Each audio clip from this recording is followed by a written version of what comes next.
All right, here we go. You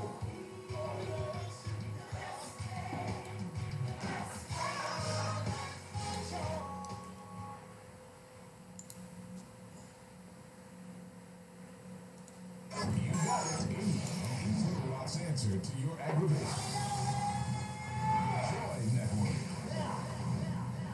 The views and opinions expressed today on Black Focus Radio are not the views and opinions of the That's whose station, voice its that is. management, or its advertisers. The person you just saw, that's her let's get ready voice. to focus on You didn't know our that? issues, our solutions, Yeah. using our voices on Black Focus Radio. Welcome to Black Focus, the show designed with our community in mind, where we focus on our issues, developing our solutions, using our voices. Central Arkansas, surrounding areas, and the nation. Get ready. Black Focus starts right now. Phone lines open at 855-525-5683. So here's your host, David W. Coleman and Robert Webb. Hey, what's happening? Welcome to the show. It's Black Focus Radio. Our issues, our solutions, our voices. 855-525-5683 is the number. I'm assuming you all are here and didn't get washed away in the monsoon that ensued this morning. It was unbelievable. Unbelievable. But I want my duckies, so I'm okay. Robert, welcome to the show. How are you doing, man? I'm up in this piece, boy. That's good. That's good. You know, as long as you're up in this piece. You know, I don't really know what the piece is, but as long as you know what it is, you're in good shape. I want to remind people you can download the Jordan Radio app. Go out to the website, click on your prospective app store and do that thing. Or you can go out to your app store and do that thing. And don't forget, we now have a podcast where we upload every show after the show. So if you can't join us during lunchtime, because I know a lot of you all are either at work or trying to get you a sandwich, you can always go back and review what you missed. One of the things that Tanya does all the time is when she logs on to the Facebook app, first thing she says is, what did I miss? Well, now you can go and find out what you missed by downloading that podcast. And believe it or not, got a few plays last week. So that's a good thing. So glad to see that as well. We got a lot of stuff to talk about today. And don't know where to start. I tell you what, I do know where I want to start. And do I need to do the black facts first? I tell you what, let's do the black facts first, and then we'll come back and do John Witherspoon. Okay? And what I'm gonna do as far as John Witherspoon is concerned, I'm going to play a montage of some of his funniest lines. And if you know who John Witherspoon is, it will become very apparent. And let me warn you up front. That there is a bit of profanity in some of the things John Witherspoon is going to say. Don't take it personal, but I think you have to understand the montage, and when you hear it, you'll know why you've got to include some of those things, okay? So I'm just warning you up front about that, all right? So, but before we do anything, of course, we've got to do Black Facts.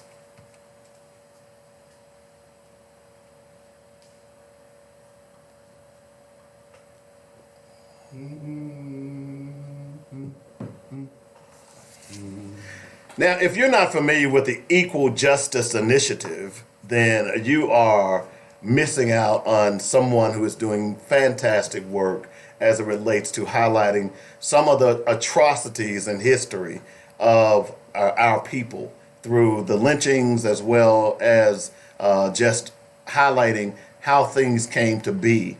A great website that you might want to check out, that I read a lot of the Black Facts from, is called Column Magazine, spelled with a K.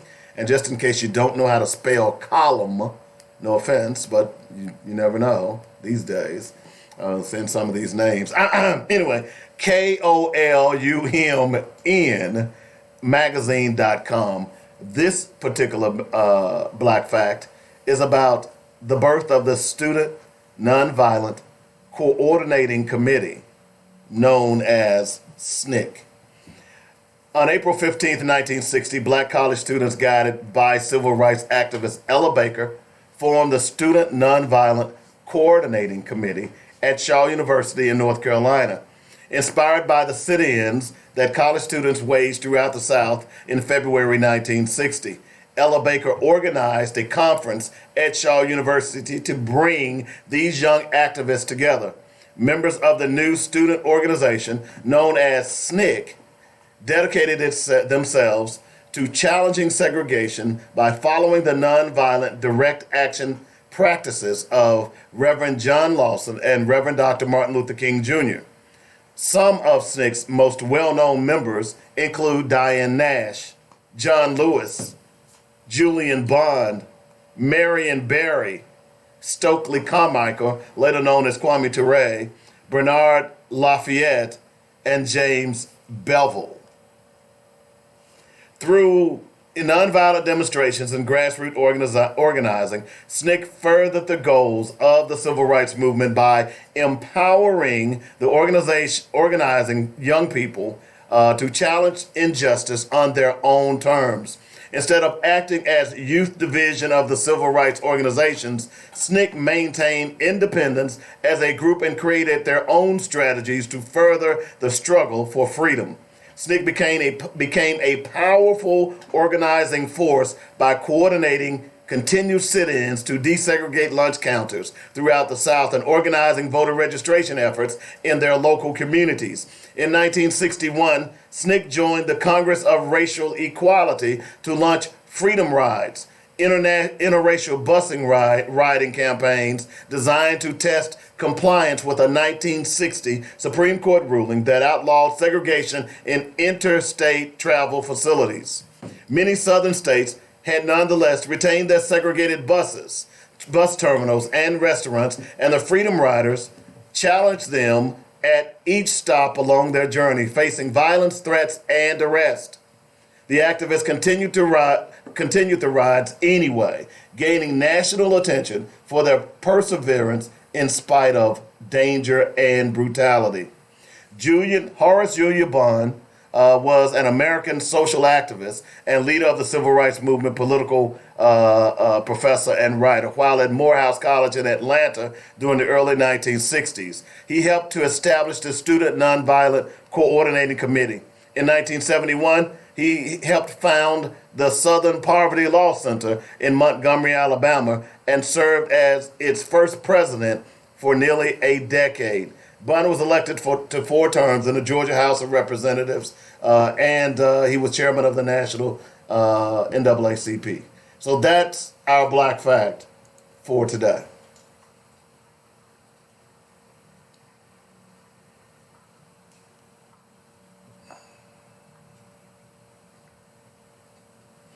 And if you would like to sponsor Dynamic Black Facts, just give me a call at 615-554-0568. I'm telling you, now is a good time to advertise. So if you've got a business, people are going to be spending money for the holidays.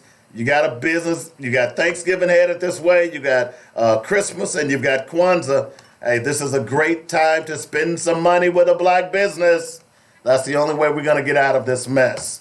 I thought I'd highlight SNCC today, because what have I been saying for years now, even before I started doing the show here, that the wealth and the power is in our young people. And a lot of people think that it was the NAACP that was sponsoring all of those sit-ins and marches and things of that nature. No, it was SNCC. It was SNCC. It was those young people who decided to come together on their own accord and fight injustice. You don't have to join the NAACP just to fight injustice. You don't have to join the Urban League just to fight injustice. You can come together on your own accord and realize that, hey, something ain't right, let's fix it. So what I'm saying to young people out there today, what I'm saying to all of you all out there today is let's fix it. Young people, you are the future. Our day is past, okay? I can only give you advice. Like I said, I'm not going to be out there marching with my bad back. I'm not going to be out there screaming with, I have to say my melodious tones for my radio show. But I can sure give you advice on how to fight this system. What was that for, Robert? Well, don't hate, because I got them and you don't. Okay? Anyway, so so what I'm trying to get young people to understand is this, is that this is your world now. I've got more time behind me than I do ahead of me. This is your world now. How do you want it? How do you want it? Do you want it to continue to wallow in the armpit of bigotry and racism? Or are you going to stand up and say, we've had enough? Because don't say you can't do it. History shows us that over and over again, when young black people come together on one accord, the world changes. And that's our black fact for today. That was pretty good. Mm-hmm. You liked it, Robert? Mm-hmm. You didn't like applause. Not bad. Is that like my theme music now? Oh, no, that's mighty white of you. That's mighty. I've been thinking about hiring some theme music to walk around behind me, you know. See, that doesn't work. See, that doesn't work. See, you trying to get me back. See, no, be original, man. Come on. And then what's bad about it? You start off with the wrong song, too. You're despicable. I am terrible for that one. It was good. Yeah, that was not good. That was just so contrived. Come on, man. And the least you can do is at least start off with the right song. Okay? Oh, and you added rain to it. You can have that one. That one's for you, Dave. I must have really hurt your feelings yesterday. I'm sorry, Robert. I didn't mean to throw you. So you was thinking about theme music, and I wanted to show you. I just wanted to look. I'm gonna hire me like a brass, a trumpet, a trombone, and maybe a tuba, and they can just walk behind me, or really when I walk in front of me. So anytime I go through a door, they'll come in first and play play about 5 seconds. You know what I'm saying? Yeah, that'd be cool. Yeah, like they did on "I'm Gonna Get You, Sucker." And everybody gotta have your theme music if you're a superhero.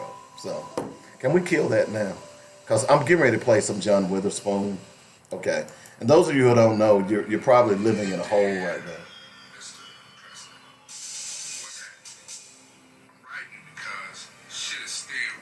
See, there you go. See, that's what, you should always test that, okay? But I am going to play some John Witherspoon, so let me warn you that there is some choice words in here. Don't take it personal, but those of us who grew up watching Friday and House Party and well, he played in Boomerang, bang bang bang bang. One of the classic lines. You gotta whoop that.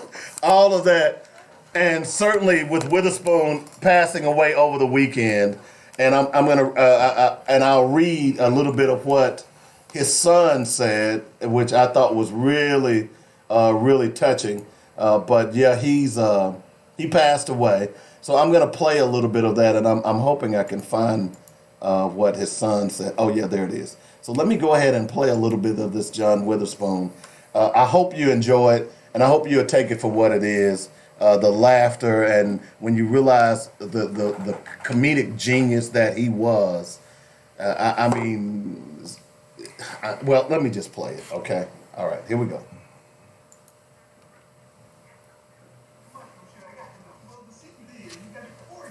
Coordinate.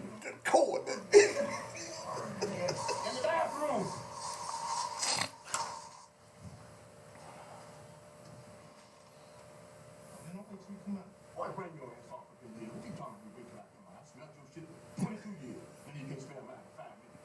You know, she was smelling when she was alive. You can imagine how she smelled when she started decomposing. She was fucked up the whole house. Woo!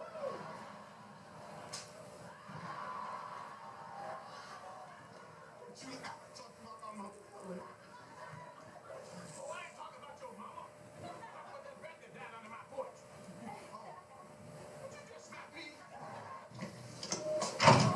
Now, whose ass I gotta kick to get myself a beer off up in here? Now look at you, Martin. You got two tenderonis in the house. Vanilla and chocolate. Two big old dips. You just like your Uncle Bob. Aha, respect. Who you talking to, sonny boy?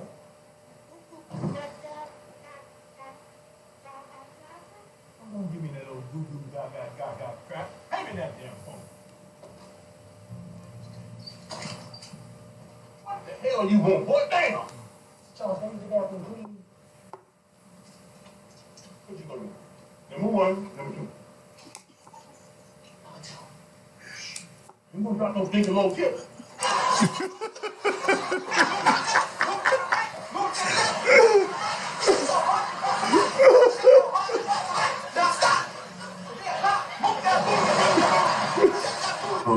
Frisky thing, ain't you? You got a little puddle here. Oh, you big, too. You ain't no baby. This is wonderful. I love this speaking stuff like that. Let's just have go. Come on, man. I'm gonna let myself go. So I'm putting something too. This ain't like me. I don't usually go this quick. Here we go. I'm doing that. Get his head in a baked potato. That booty, he's here to help. Oh, he to that booty.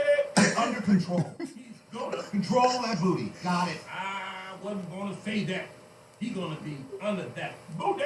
What you gotta do, boy? You gotta get your momentum and knock me out of this tree. Momentum. Momentum. Don't you understand English, boy? Momentum. Now knock me out of this damn tree. Come on. All right, here we go. Oh, get me over. All right, here we go. I got it.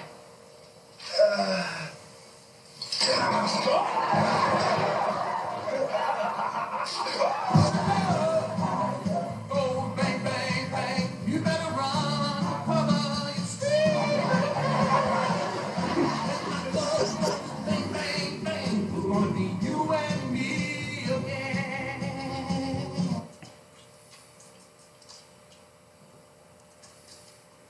Every time I come in the kitchen, you in the kitchen. In the goddamn refrigerator. Eating up all the food. All the chicken. All the food. See something you like, my man? Yeah, I like my flashback. You calling me a thief, my man? Calling you the guy who has my flash. How would I have it unless I was in fact a thief? I don't know. Now you going and done. You done messed with my business, bitch. You talking about Jesus Christ? He ain't Jesus Christ, okay? He's just some crazy dude who thinks he's Jesus. Oh, no. He is Jesus Christ. He's the Son of God, King of Kings. Oh, the Most High. God's only begotten Son sent down here to save our mortal souls from eternal damnation. Now, Martha, I hear real dog that you pussy whipped. You thirsty? Whoop that pussy.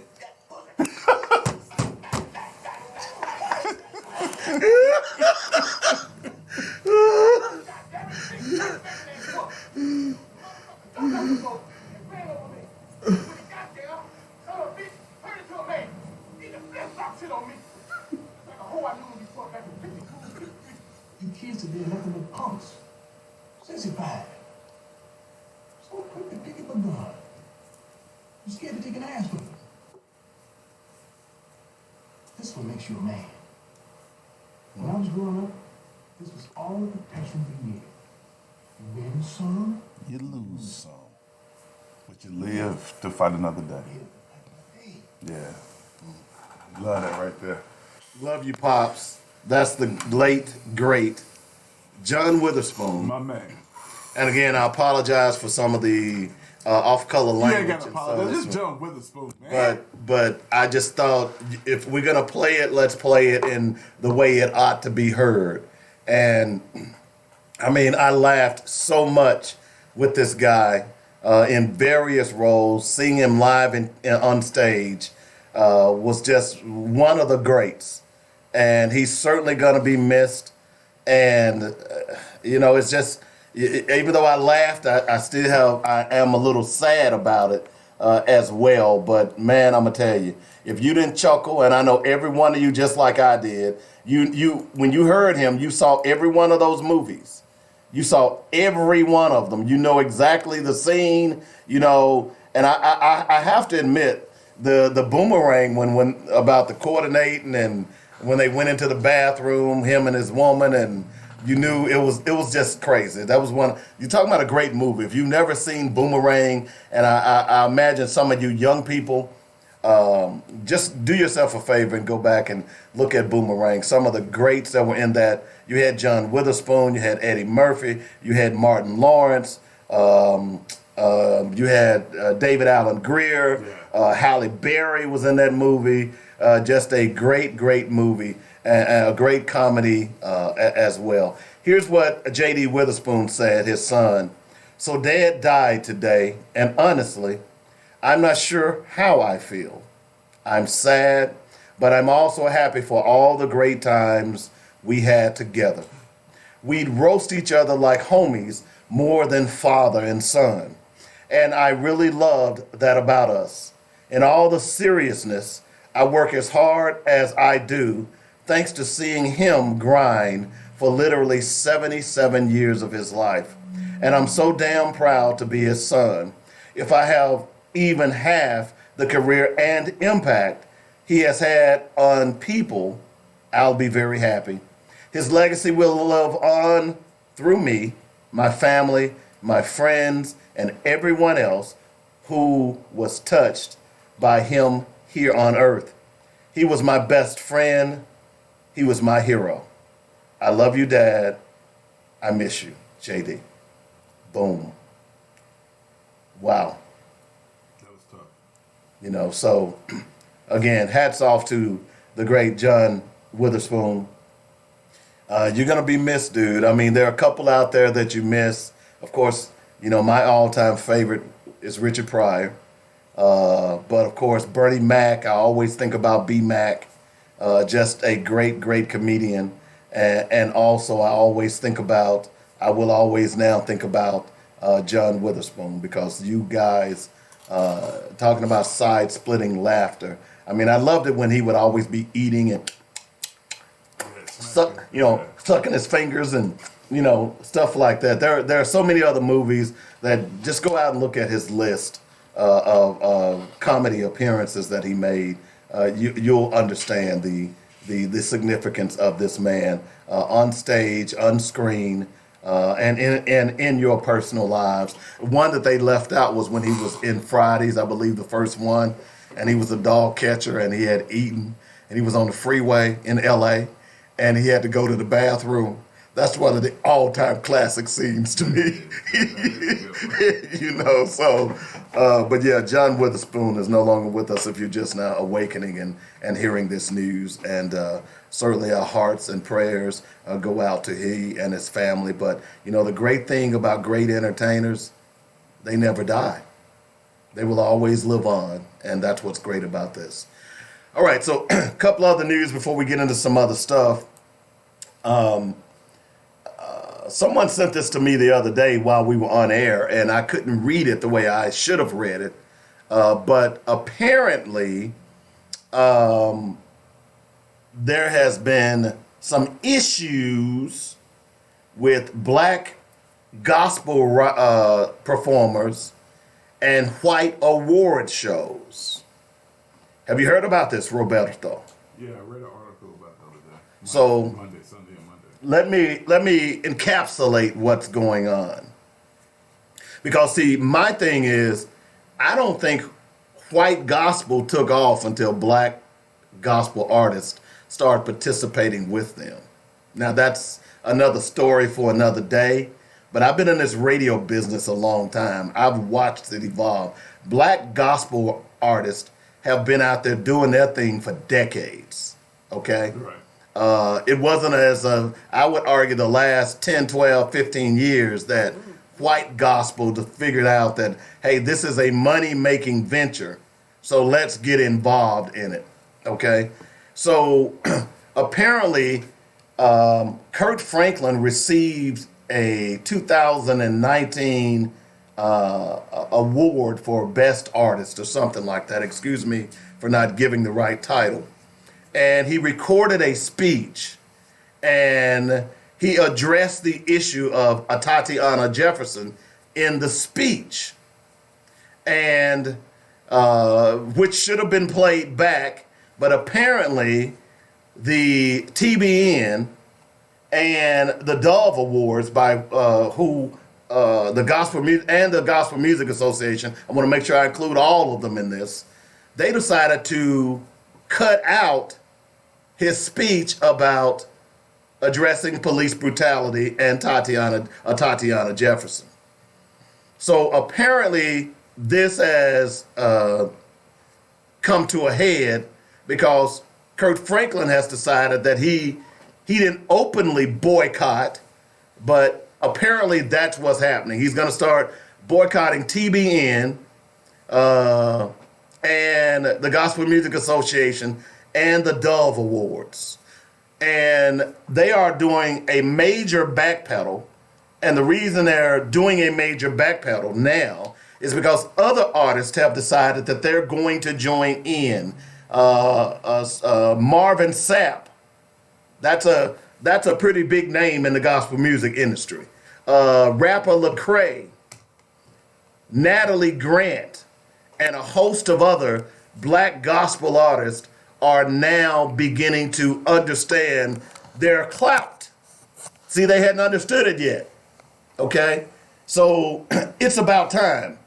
Because, see, what you all have been doing, gospel artists, no offense to you, is you've been allowing your white counterparts to ignore things like this. So to give you an example, Lecrae talked about, he said, I have historically posted things about abortion, Planned Parenthood, and my thoughts on that. I've sat down with leaders, leading thinkers and pastors. I've done videos, posted those videos, talked about ISIS and the terror that ISIS is and how it has affected us all. It affected our Christian brothers and sisters throughout the world.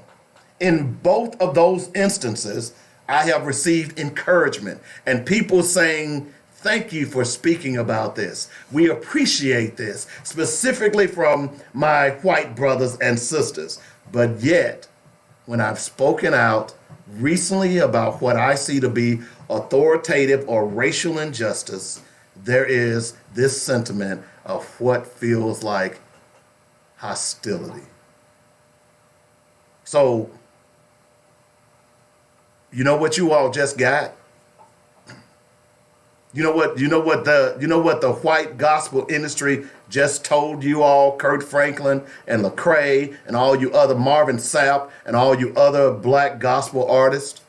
You know what they just told you? You're still a nigger. Hello? I know that sounds harsh, but that's exactly what they did. Because just as you just said, Lecrae, is that all the other issues, they support you.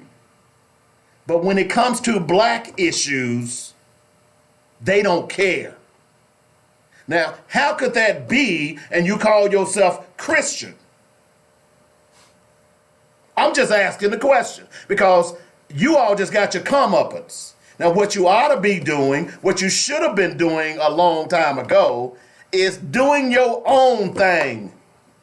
Make them come to you and beg you and pay you. Don't go to them. Don't legitimate their awards and their ceremonies when they don't even give a damn about black people being murdered by police in their own homes. Have never spoke up about black people being murdered by police in the street. Have never spoke up about police officers being the judge, the juries, and the executioners. So you got your comeuppance. Now let's see what you're going to do now. Having a meeting with them now so they can backtrack and feel good about this ain't going to work, brothers and sisters.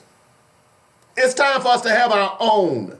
You have the power. The black gospel music industry has been the most powerful music industry in the last 20 years. But you decided that you needed the Dove Awards. You decided that you needed the Gospel Music Association. You decided that you needed TBN. And they just told you how they feel about you. We just need you to come on here and dance a jig and shut up. Let the church say amen. And we'll be taking the offering in just a Just a second. Hey man, no, you made some very good points. I think I hate to say this, but you know, I know a lot of people aren't gonna feel comfortable with this, but we are slowly going back to where we came from. We are. And the thing is that I don't know if anybody's aware of it, but you often realize that black issues aren't black issues until somebody white dignifies them. And so what we're saying now is that there is a mentality that the police protect white people from black people. Right. So therefore, you're not going to have white people doing anything that might be cross to black people. I mean, I'll give you a great example. Last night at the board meeting, they were talking about insurance, right? And they were concerned about firefighters and firefighter insurance, right? Police and police insurance. But the thing that was troubling to me is that you have a conversation that nobody pays 100% of insurance anymore. No. And the city is asking the employees, hey, listen, we need you to pick up, 20% of the cost. And these guys are complaining about it. You've had free insurance for up 10 years. In 1 year, you're being asked to pick up 20%, and you have an issue. And I think that shows you, and the directors were actually concerned. But again, that's because Wait a minute. Which directors? you know which ones. I gotta tell you. Why don't you tell our audience? Compurus, Wired, and Adcock. Trying to think if anybody else commented. Well, Webb was too. But again, they all are looking out for the police, right? And so, we have to first understand how they view the police. We can't have a conversation with them about the police because they don't view the police the same way we do. I agree. They looking and saying, hey, we need the police because of y'all, right? But I mean, an excellent example is going to court. I mean, being in court yesterday, I've seen it before, right? But with everything that's going on in our country, I guess it just kind of solidifies some of the things that I thought. And so, you reading that, and when I read the article, it did not surprise me at all. I'm not surprised Me either. anymore because it's obvious. I mean, white people see the police as being someone who protects them from black people because it has been, sitting in that courtroom, all those negative stereotypes of us are being met right there, right? Because you look throughout that room and it's all black. Well, I'm going to read another article here a little bit later in the show that kind of encapsulates what you said and show how the means affects the end. Yeah. Just you'll understand. And let that. me touch this because I want to get this off my chest before we go any further. It's certain comedians I don't listen to. It's certain comedians I don't support their movies. Right. Right. Now I watched Mike Epps. I don't really support Mike Epps. I don't support anybody who your comedy puts black folks in a negative image, right? Or you reinforce negative stereotypes about black folks. Again, black folks wasn't lazy until after slavery. Exactly. That's when we got lazy. And I wonder and people don't even understand who created that myth. Right. White people created that myth because we were the only ones that had skills. Black people ain't always late, right? Those myths were created after slavery. And then you have comedians who go on stage and reinforce those negative stereotypes, right? I don't support comedians to do that. I don't support Tiffany Haddish. I don't give a damn what she say. I'm not going to watch one of her movies. I'm sorry. I haven't seen, what was it, The Girls Trip? I have no idea. I've yet to see it. I don't support her. I didn't watch Night School. I'm not being supportive of any of her movies. I'm just not going to do it because I'm not supporting people who reinforce negative stereotypes about black folks. I'm not going to do it. And you make an excellent point because, I'm not a Charles Barkley fan at all, although he was a 76er and I'm a 76er fan. But I'm not a Charles Barkley fan because Charles Barkley likes to say stuff that's stupid. And he's been reinforcing a stereotype about black people on a national radio show, the Dan Patrick Show, for decades, to the point that even Dan Patrick will repeat it in jest. And that is, black people don't swim. Okay? So periodically he'll be like at the beach or something like that, and Dan will say, well, why are you at the beach? Are you getting in some strokes? And I'm paraphrasing, and he'll say, well, black people don't swim. Not understanding the ignorance of that. And not only that, but not understanding that per capita, every year, more black teens die from drowning than any other racial group. More importantly, the reason black people don't swim is because back in the 50s and 60s, when they attempted to swim, pool owners would literally pour acid in pools to keep black people from swimming. Okay? So when people laugh and joke about Charles Barkley, you don't understand that this is a stupid fool, a jester, who is more concerned about getting laughs and making people talk about him as opposed to him being accurate with history. So I certainly understand where you're coming from, and I don't. I mean, when you look at a John Witherspoon, there was nothing stereotypical. I mean, that's why they called him Pops, because we all had a pop that just broke it down to you. John Witherspoon had some stuff that was he had some stuff that I didn't totally agree with. But after reading about the brother and some of the stuff that he's done, I understood. I mean, I gave him a pass because he actually. I'm trying to remember. Who the comedian was, but he had young comedians when they would come through. He would take them in and say, "Listen, it's a nasty game. Let me walk you through it." Right? I mean, John Witherspoon was that kind of cat, right? And so I appreciate that. But he was old school, and you don't realize people. He was 77 years old. Yeah, and he didn't. I mean, while his comedy. I love this comedy. Not a lot of his comedy reinforce negative stereotypes, right? But you got some cats that all their comedy indirectly reinforces negative stereotypes, right? And it's okay for me to laugh at myself, right? I can do that. I can do that. I can laugh at myself, but I don't want to laugh at myself when you're using these stereotypes that have been used to hold us back. Right. I'm not going to do that. Right. And that's being a minstrel, in other words. Yeah. That's really what that is. But again, I don't have much comment about gospel music, but I want to I want to applaud Kirk Franklin and many other artists to realize that there's a double standard, and this is what I've been talking about for the longest. You can't have white Christian friends and call yourself a Christian if you're not having conversations about police brutality.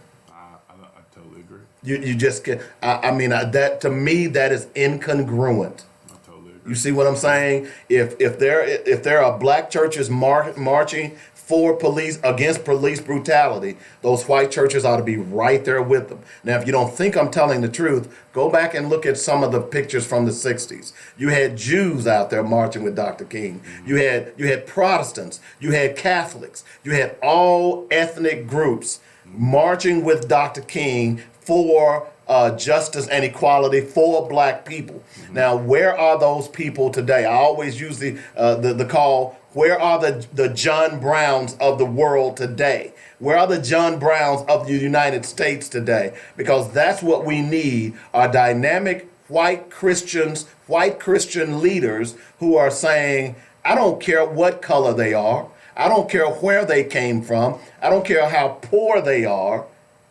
They're humans. And if you are black and espousing that type of faith, then you got to start calling white people on the table and saying, hey, brother, where do you stand on this?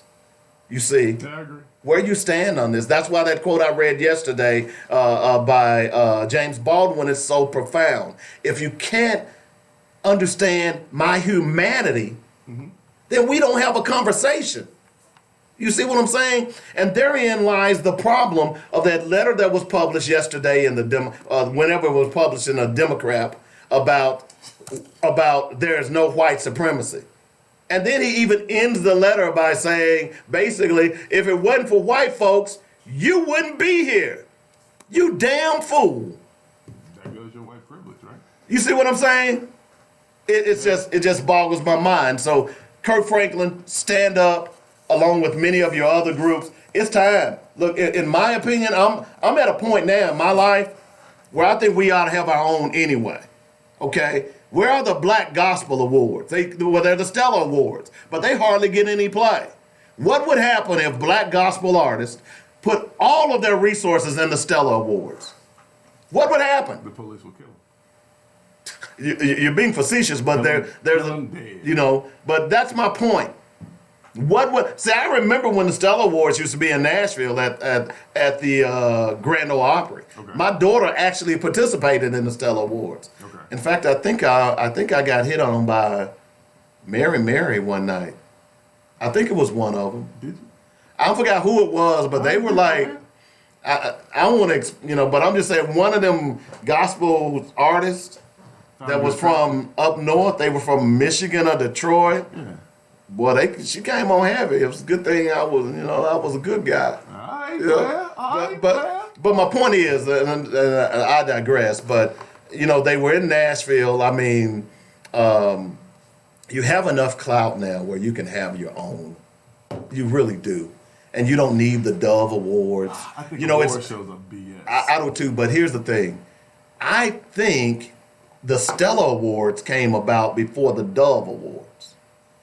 I think that's correct. Yeah, Dove Awards. This is something that just popped up. Right, because my daughter was, I want to say when she participated in the Stellar Awards in Nashville, she couldn't have been no more than 10 or 11. Okay? Because the church I was attending was the Temple Church, and their choir, their children's choir sung background for one of the artists. I want to say it was Dottie Peoples. And I think it was Dottie Peoples now that I think about it. And so my daughter now that had to be over 20 years ago. Okay? So my point being is that the Stellar Awards were around, and it got more play than anybody else because, again, who are our dynamic singers most of the time? It's black artists. And the same thing applies because I remember Shirley Caesar was there. That was a great Dove Awards. That was one of the first time I had ever been to, not Dove Awards, but Stellar Awards. That was the first time I had ever been to one of those things. And then I was backstage because of my daughter and me doing radio. So I got to really see the ins and outs of how the show was put together, how award shows are actually put together. It was pretty cool. It's in 1969. Okay, so there you go. What about the Dove Awards? That's the Dove Awards, 1969. What about the Stellars? Well, let me just put it this way. I never heard of the Dove Awards until, I'd say, probably 20 years ago. So what does that tell you? All right. Well, I'm not a big gospel, so. Right. Well, I'm not a big gospel person. If we call somebody gospel, they'd be like, oh, yeah, they've been around forever. Right. But the fact that I matriculated in radio, and I always, when I first started radio, I had 3 radio jobs. I was producing a news talk show at WHBQ in Memphis. I was doing a jazz show at WSMS at Memphis State at the time. Okay. And then every Sunday morning, I was driving down to Holly Springs, Mississippi, and doing gospel quartets from 6 a.m. to 9 every Sunday morning. And I mean, that's what you do in this business. You pay your dues, literally. So at the time, you paid them. Right. The key is you got to get a job. The only way they're gonna in this business, the first thing they're gonna ask you is what type of experience have you ever had on-air experience? Right. So if you don't have any on-air experience, you're literally begging to get a job so you get on air. Right. So you take little jobs like the Holly Springs because at the time, this was the beginning of my radio career. In 1988, and I was just trying to break into the industry. So I was doing jazz, and fortunately the jazz that I did a Coleman's Dynamic Jazz Brunch every Friday because I was working as a kitchen manager. I was working like 5 jobs. I was really exercising my inner Jamaican then. I was working as a kitchen manager at JPC Fields during the day, and I would work 3 nights a week at Captain Bibbo's waiting tables, and plus doing those other 3 radio jobs. So I incorporated my cooking skills into a jazz show. It was called the Coleman's Dynamic Jazz Brunch. And I was actually cooking on the air, not literally, but, giving recipes and telling people how to cook stuff. And it went over real well. So that was the beginning of my talk radio. And then my first job in radio was producing a talk radio station. So that's the only time I've ever spun records. But the point being is, and by the way, that I learned some interesting things about doing quartet shows. If it's a quartet show, you better play a quartet. Or little Miss Sally Mae that's 90 years old who listens every Sunday for her quartets. She's going to call in and go off on you. And then not only is she going to call in and go off on you, she's going to call your manager on Monday and ask the question, who was that boy that was in here Sunday morning playing quartet? Well, he messed around and didn't play a quartet and just ruined my morning. And by the way, that morning she called me and said, you must be new. I said, yes, ma'am, this is my first Sunday. She said, well, I don't know if they told you, but this is quartet time. And the only thing you're supposed to be playing are quartets. The Mighty Clouds of Joy, the Williams Brothers and all those, man. I knew all them quartets back in the day. Sweep around your own front door. So the point being is that because I was in this industry, I know a little bit about gospel music. And then to being in Nashville with Bobby Jones and so many people interconnected with Bobby Jones, I got to be immersed in it, although, and then of course I did MC some gospel shows in Nashville as well. So I got a good immersion of gospel music. And I understand its scope, its breadth, and depth. And I think black people need to be more concerned about building up their own industry, as in all other industries, just as we say every day, just like they should be doing in gospel music. But anyway, we spent enough time on that. But I just wanted to give a shout out to Kirk Franklin and those gospel artists. And just to end, what took you so long? Welcome to the struggle.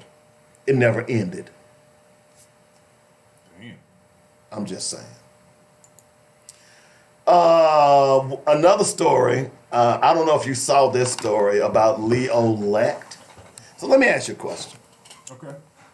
If the police come to your home and blow up your house, trying to apprehend a suspect that has nothing to do with your home, who's responsible for that? You are. You're exactly right. Yeah, you are. Police blow your doors off. You are responsible. That's why, again, residents, we gotta do something about these police. Exactly. I posted an article this morning from the Washington Post. Even if they make a mistake, they are still not responsible. Well, I want you to see this house. Look at that. So the police did that because they were chasing a shoplifter from Walmart. Well, Walmart got a lot of clout. Okay. Well, hold on. I think sometimes we go a little overboard. So let me make sure I want to make sure I'm clear when I do this because I want to make sure you understand what I'm saying. So police have what they call this thing where they can seize property. If they do that, that's the Fifth Amendment. Hold on. Okay. They can seize property. Right. So if they see something they like, they can damage it enough that they know that it can be put back together. Because again, they can seize your property. Right. And then they can buy it themselves or somebody else can buy it. So I think it's important we understand that, yeah, people, they come into places, they demolish them. I mean, they make them look horrible. But you have to remember that in the back of their minds, they're thinking, this ain't too bad. I could see myself living here. Well, you couldn't live in that house because the city ultimately demolished it. Let me just tell you the story. What happened? This house was owned by Leo Lecht. His son and his son's girlfriend and child were living in the house at the time. Apparently, there was a shoplifting at the local Walmart. Somehow or another, the suspect got away, ran through lights, dumped his car, ran across 6 lanes of the interstate. He was really trying to evade the police. He finally runs into this particular neighborhood. He starts knocking on the door. The Lex had left their 9-year-old son at house. He broke down the door, runs in, has a gun. He was trying to find car keys. So, and by the time he had ran out to the garage to get the car, the police had followed him, surrounded him. He runs back in the house. He ultimately lets the 9-year-old kid go. But it ended up being a 19-hour standoff where police had battering rams, ramming cars, obviously tear gas, shooting 40 caliber cannons into the house. Now, you all can't see this house, but it has holes in it. All the windows are blown out. It looks like it was bombed, basically, okay? Now, the occupants of the house and the owner of the house were not involved in this crime. It just so happens that this particular criminal took refuge in this house, okay? So, according to a recent hearing, that basically the Lex are out of a home now. They've lost $400,000. The police are not responsible. They took it to court, and the Third Circuit ruled that the police are not responsible. So let me address what you talked about, police taking over your domains. So the Lex has sued under the Fifth Amendment's taking clause, which guarantees citizens compensation if their property is seized by the government for public use. But the court said that Greenwood Village Police was acting within its police power when it damaged the home, which the court said doesn't qualify as taking under the Fifth Amendment. The court acknowledged that this may seem unfair, but when police have to protect the public, they can't be burdened with the condition that they compensate whoever is damaged by their actions along the way. Well, we understand why that was, right? Because back during slavery, when a owner wanted to get rid of you, they would first send the police out. That's who would come out and set your place on fire. And he would say, we were chasing whoever. He set your house on fire, but they wouldn't have to compensate you, right? That's remnants of that. Good point. I just wonder if people know that, because here is a family who is out of a home. Police came in and then subsequently, the city comes in after police had destroyed it. They come in and they demolish the house down to the foundation. Okay.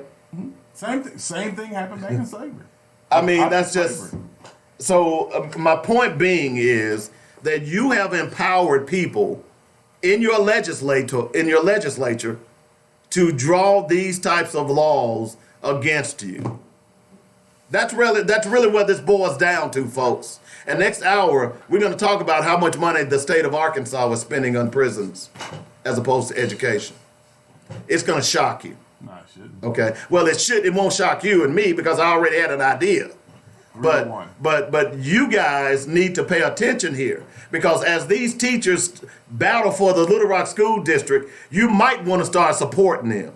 Because if you don't support that remember what was that commercial, that oil commercial? You can either pay me now I'll pay me later. or you can pay me later. And what's going to happen is that they're not paying for these schools now, but guess what? You're going to be paying them later by your human capital. That's what's really going on here, folks. So you all keep thinking that the police are your friend. You all keep thinking that these Republican legislators are your friend as they continue to pass onerous laws that affect your pocketbook. Hello? Let's see. So would the insurance company come in and sue on behalf of lost property? No. You just heard what I said, what the ruling was. The ruling says, and let me read it to you again. The insurance company the only thing the insurance company can do if they had house insurance is pay for the house. But they can't sue anyone according to that ruling. Okay? Let me just read this last part again. The court acknowledged that this may seem unfair, but when police have to protect the public, they can't be burdened with the condition that they compensate whoever is damaged by their actions along the way. So if you're riding down, let's say for instance you parked on the street, okay, and police are chasing a suspect, and the suspect flies by you, and then you open your front door and the police rams your door and knocks your door off, guess what? You're responsible. You filed that on your insurance. The city doesn't. Bet y'all didn't know that, did you? That's part of the reason that I'm bringing this up, is because you all don't know how much power they've allowed police to have in this country. Take that. You got to walk that back, though. You got to first understand why they even created the police department. Hello. What was the rationale for having a posse, right? Right. That was to go out and catch runaway slaves. Exactly. Little Rock. You want to know something interesting? Little Rock created this police department 1 year after slavery. Hello. 1 year after slavery. Little Rock, until that time, didn't even have a police department. Until 1 year after slavery. So take a look at that. Remember what. Now, when you say 1 year after slavery or 1 year after the Emancipation Proclamation? 1 year. I gotta look at it. I want to say it was 1866. Okay, after the Emancipation Proclamation. I gotta go back and check to make sure. But yeah, they created 1 year after slavery was over. They created a police department. Why did they create that police department? I mean, those things are important. It's important to understand. It's important to understand how the department functions. I take that back. It's not important to understand how it functions. It's important to understand why it was created, right? And it's created to do exactly what it's doing Today. It's still functioning in the same capacity it functioned in 1866. Well, even before then. Yeah, well, they didn't call it a police department. Then you just had a sheriff. You had a sheriff who covered the whole county. But now you have, after slavery, you had all these individual police departments. If you ever get some time, I just want people to go back and Google police departments across the country. See when they were created. They were created to do the very same thing they're doing right now. And that's why there have to be some drastic changes in the way police departments operate. And we have to be vigilant about this because, again, we are subsidizing our own oppression. There you go. I couldn't have said it better myself, Mr. Webb. 855-525-5683 is the number. That's how you get in touch with us. It's called Black Focus Radio. Our issues, our solutions, our voices. If this is the first time you listening, then this is how we do it every day, folks. We are unabashedly black and proud of it. Maybe you should be that way too. The original ones, you're right, Tanya, were called patty rollers. And those were the ones, that's where the word paddy wagon came from. Yeah, January 20th, 1866. There you go. Little Rock Police Department was established January 20th, 1866. And by the way, they morphed into police because they were originally slave hunters, escaped slave hunters. Yeah, they were bounty hunters. Hello. You know your history. We'll be back in a moment. You listen to Black Focus Radio. Our issues, our solutions, our voices on joynetradio.com.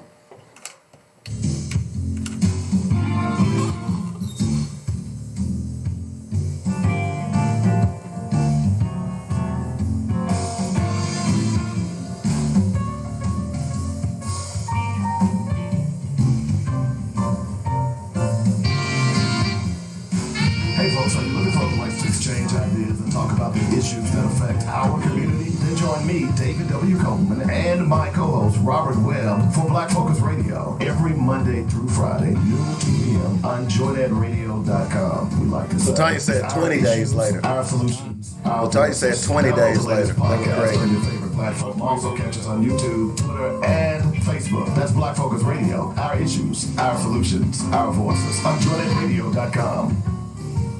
Hello to quality time at Marco's. Hello to being a game changer. Well, man, there's potential that I'm gonna have some surgery, so we're gonna need to decide a contingency on how we want to do the show. I don't want the show to be dead because How long are you gonna be out? I don't know. It depends on which one I opt for. Did you help me down? I got you. You know, You just gotta so teach me how to do all this. well, hopefully we'll have a producer, but if not, I will teach you how to do Just that. teach me how to do all that. I'm good. You know, so but the spinal fusion that I have, and y'all are listening, so y'all hear it too. It's degenerating,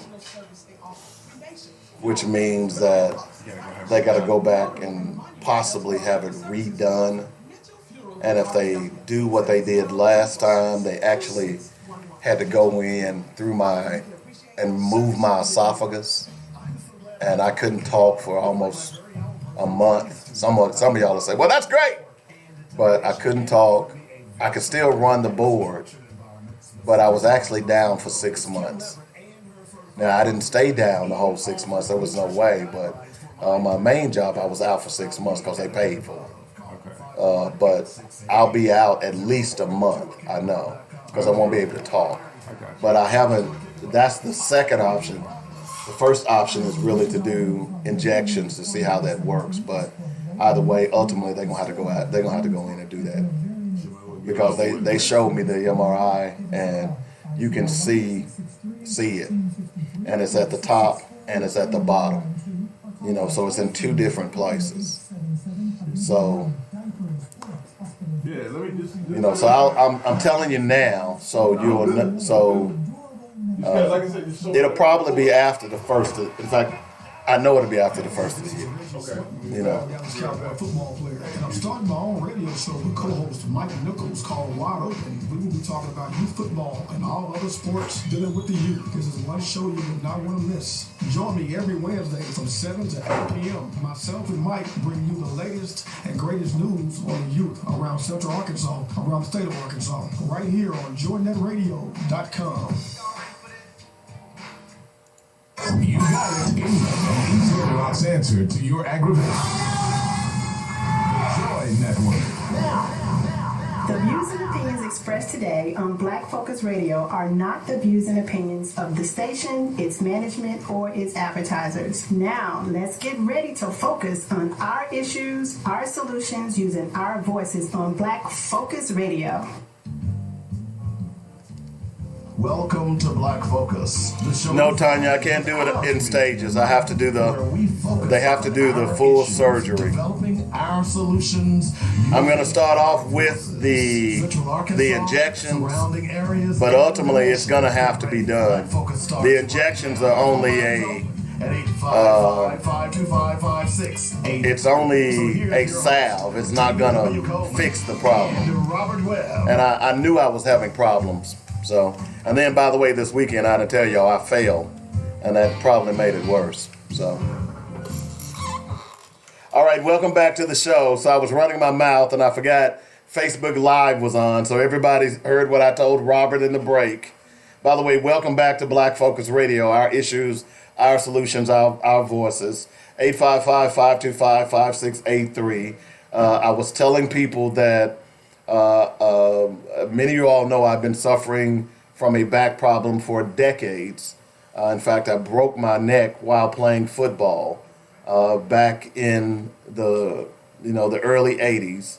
I did not get anything done with it. In fact, to show you how the Creator was looking out for me, and I don't think I've ever told this story, so I'll quickly tell it. So I broke my neck playing against UAPB for our homecoming. And I thought that I had just damaged my shoulder. And so this was the first game that I was going to be able to start, and it was very important to me. So they put me on the kickoff team. And those of you who know, by the way, I played at Southern Arkansas University in Magnolia. I would be put in the middle of the field because I had the reputation of making every tackle on the kickoff team. Okay, I'm not exaggerating. I'm telling you the truth. And so, you know, high school football and college football are two different monsters. You begin to understand once you go to college and play football or any college sports, you begin to understand the politics, you know, the favoritism, how coaches, and they do it in high school, but it's even more pronounced in college because that determines whether or not you get money, you get aid, you get a scholarship. So this was the first opportunity that I was getting to prove that I deserved my scholarship because I was being jacked around in my position. Really, the coaches were trying to run me off. And the only way that I could prove to them that I was a great athlete was to be on the kickoff team and specialty teams. And I would run and I would literally make every tackle on punt returns, every tackle on kickoff returns. And literally. I was a special team guy, so to speak. So finally, the starter ahead of me had been injured, and I was getting an opportunity to start against UAPB, and I was still on the kickoff team. Ran down on it was the very first play of the game. We kicked off to them, ran down, and was about to make the tackle, and one of their big offensive linemen took his elbow and jammed it into my neck and knocked me into the ball carrier. I made the tackle. Everybody cheered because people knew number 33 was going to make the tackle. I quickly ran off the field holding my left arm. Like a dummy, I had no idea the damage. I just simply thought that I had dislocated my shoulder. I ran to the team manager because I knew we had to get back on defense. And I told him to put a pad over it. And he put a pad over my shoulder. And if you remember back in the day, I used to wear a neck roll, all right? I added a neck roll and ran back on the field. As time went on, the pain got worse and worse. Over the next couple of years, it ultimately ended up keeping me from playing football. I never got anything done with it. About 10 years ago, because I kept having problems on my left side. In fact, it was even before that, my son and I were in Nashville walking in the mall, and my left side went completely numb. It scared me. And I decided to go to a doctor. And when after the x-rays, the doctor asked me, he said, "You used to play football, didn't you?" And I said, "Yeah." He said, "Basically, Mr. Coleman, and I won't beat around the bush, you had a broken neck." Now, I'm not telling you this story to elicit your sympathy. I'm just telling you what happened. It was kind of shocking, and it's been kind of comical for me over the years. He said, "Mr. Coleman," of course, this was in Nashville, so the Titans were there, so he had done a lot of work with the Titans. He said, I've seen Titans with this same injury. What they don't realize, they have a broken neck. He said, "You were fortunate. You could have become paralyzed." He says, what's happening to you now is the injury is beginning to manifest itself. If you don't get something done, you will be paralyzed probably in the next 4 or 5 years. He said, "Don't worry, I've had the surgery myself as well." And he showed me his scar. So we decided to do the surgery. I have what is called spinal fusion, C4 through C7. In other words, 3 of my vertebrae were broken. And it's just I kept playing for another 2 years, believe it or not. And you know what I would always do? I would always do extra neck work. Even now, people say you have a thick neck. And people would always laugh at me because my neck was so thick, because I would always do extra work on my neck because I knew that I didn't know it was broken, but I knew I was having some problems. So I would always try to strengthen it. And so anyway, to make a long story short, and there's more to it, but we had the surgery. I had that surgery about 10 years ago, and I had some relief, but it has began to get progressively worse, whereas that my right side I probably have about 60% usage of my right arm at this point.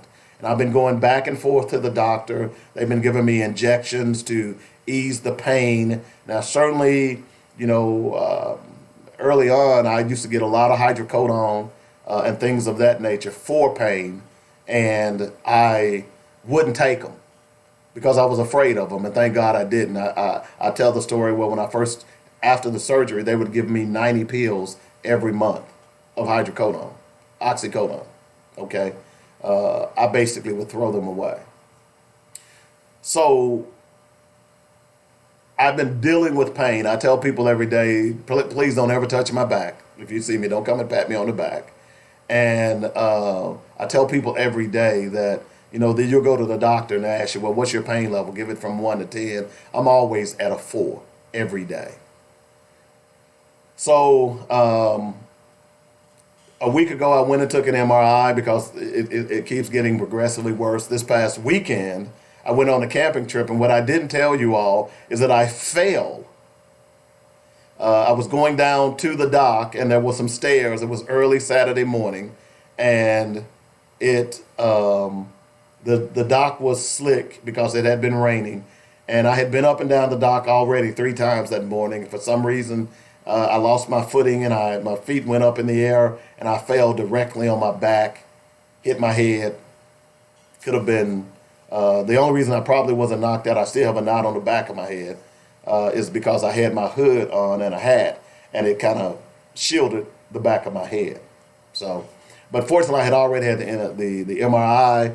I went to the doctor this morning for him to read the MRI, and he showed me the pictures. And this is not anything that happened from the fall. I'm just sore from the fall. But he showed me the pictures where, sure enough, that I have 2 vertebrae that are collapsing again, above and below the fusion, which is going to be, it is serious surgery. Any surgery is serious. But when they're dealing with, I tell people all the time, the most complex organs is your brain and your spinal cord, okay? Because if you don't know, your spinal cord connects everything. So I've had the surgery before. They're going to try some treatment, but I know where this is headed. So that's what you heard me talking about in the break. So excuse my self-indulgence, but since so many of you all heard it that were listening to the live feeds, I might as well go ahead and tell people. So in the very near future, I'm gonna be out for a while, but you'll be left in capable hands with Robert Webb. No ifs, ands, or buts about it. But the surgery is gonna have to be done. Otherwise, I could be paralyzed again. So much for that. All right. So there you have it. I don't need you crying any crocodile tears, but if you want to send some money, I sure will take it. Just send. Hey, you can cash out the black man, okay? You can cash out me, okay? I'll take it. If you feel sorry for me, hey, send me some dead presidents. I don't want your thoughts and prayers. I need some dead presidents. Yeah, I have insurance, but hey, there's still things gonna need to be taken care of. But anyway, so that's what you heard me talking about, telling Robert, because it probably won't happen until after the first of the year. In fact, I know it won't, because I've got a big Thanksgiving planned for my son, who's bringing my new daughter-in-law home, bringing her to Little Rock. So I've got to smoke a turkey and do all kinds of other things for him and the new daughter-in-law. And then in December, I'm traveling to Memphis to participate in the reenactment of their wedding and reception that's going to be in Memphis in December. And then, of course, his birthday is December 31st. So anything that's going to be done will have to be done after the first of the year. So that's right, Tanya. Keep your tears and send some bread. No doubt about that. So there you go. So that's nothing for you all to be concerned about right now. But since y'all heard it, that I thought I'd go ahead and explain it to you. Okay. So when you hear me say I'm hurting, I have no, and you heard me say I'm not marching for anybody because of this back. That's why. So no, I'm not going to march. I ain't going to. I don't go to the malls. I'm gonna be honest with you. The best thing that could have happened to me was Amazon. I'm gonna be honest, because when I was recovering from the first surgery, Man, I did some Amazon shopping out this world, man, and they just deliver the stuff right to your door. Loved it, loved it. So it was pretty cool on that. But anyway, and to tell you a quick story about what happened. So check this out. So I was afraid that when I went home, someone would hit me in the back, like I'm driving, and they hit me in the back and my head would fall off. I was so stupid. So I called the doctor and I said, "Doctor, what happens if I have a car accident and someone rear ends me and my head falls off?" He said, "Coleman," he said, "you're crazy." He said, your neck is a lot stronger than it was before the surgery. But what they did, I told you they had to move my esophagus. So when they moved my esophagus, and he warned me that you're going to have a hitch when you swallow.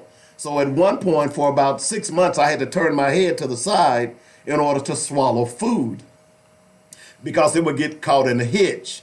And you have an epiglottis. You know what the epiglottis is, Robert? Robert. Robert's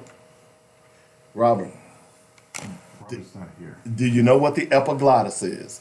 The epiglottis is that little piece of meat that sits above your windpipe that opens and closes. All right? So mine had become what they called retarded at one point because of the trauma from the surgery, and it wasn't closing properly because they had to move my esophagus. So when I would swallow, it would be a little hitch. So I messed around and took one of those pain pills. And it got caught in the hitch, and it dissolved in the hitch. And you know what it did? What?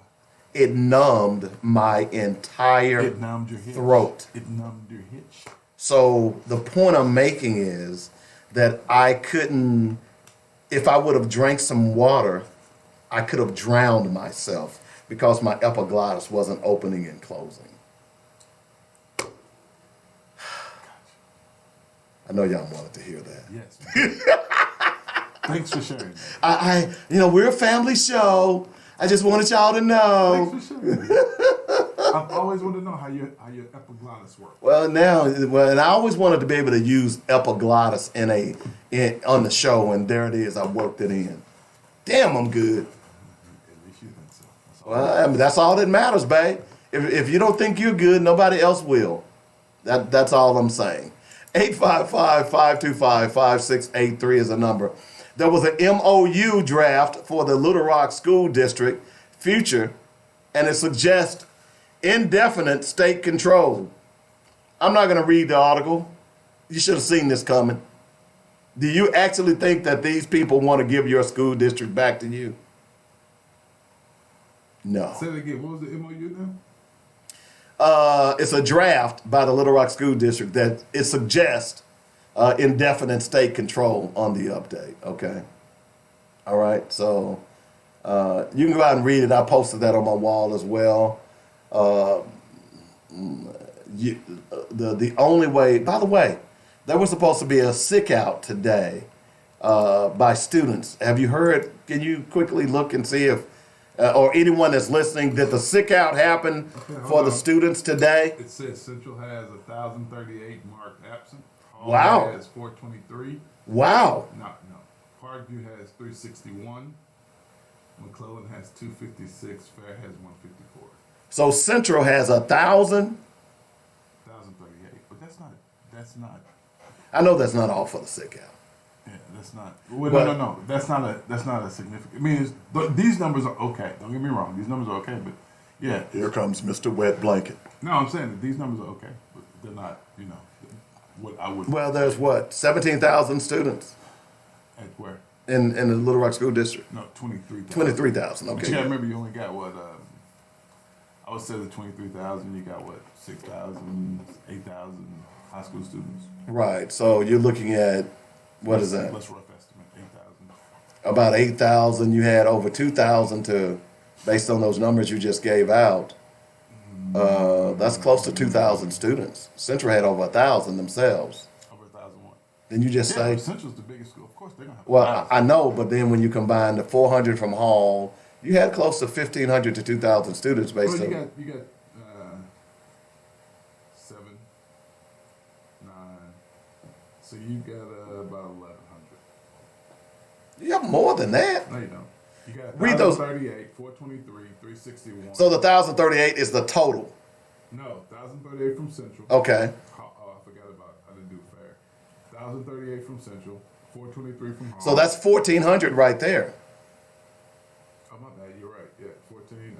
Parkview has 3,061. So that's 1,700. McClellan has 256. So that's 1,900. And Fair has 154. So that's about 2,000 students. That's Yeah, you're right. Yeah, I don't know what You're you see. You're so ready to throw your little wet blanket. You can't even add.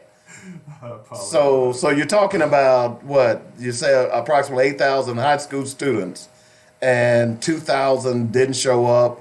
And of course, we don't know if that was all because of the sick out. But I would argue that the majority of those. I would argue that there's not 1,000 students absent from Central every day. And they said those numbers will grow as kids check out after tests. Okay. So when you look at that, that's not a bad percentage at all.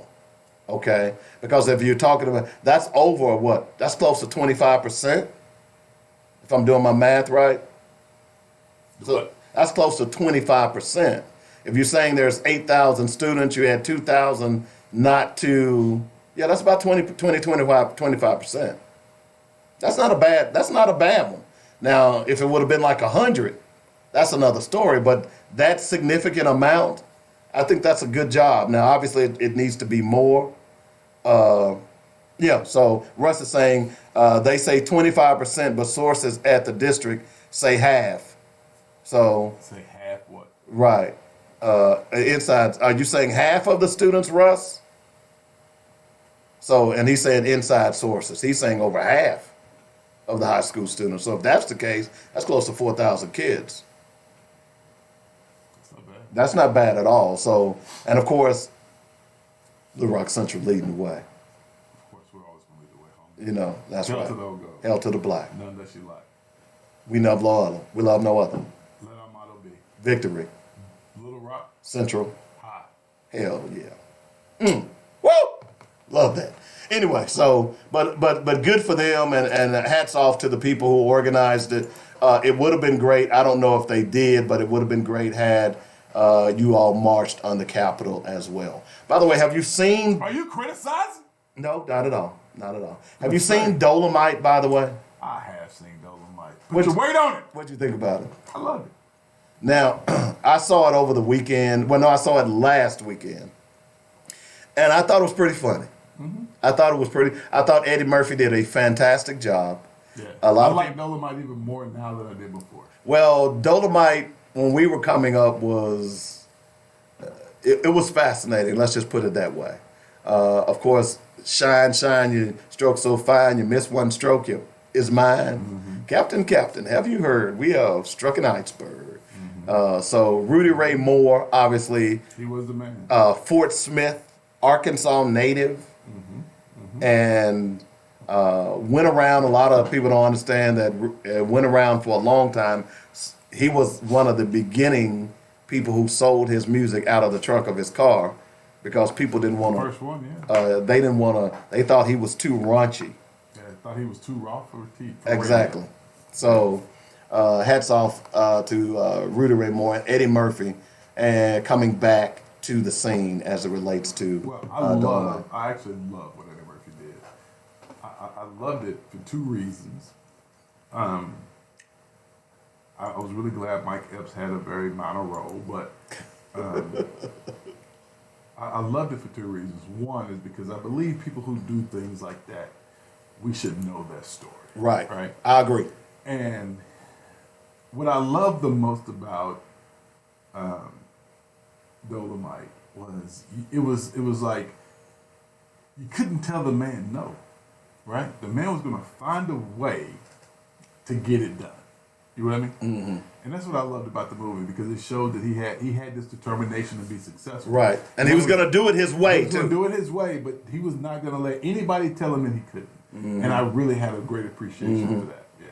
Yeah. And I'm glad you brought that up because I don't know if many people got that in the movie. Is that he was going to do it his way or it wasn't going to be done, and he was the only one that could do it his way. Yeah. You know. Well, because I think too, I think what we sometimes forget is that we often try to break into these industries.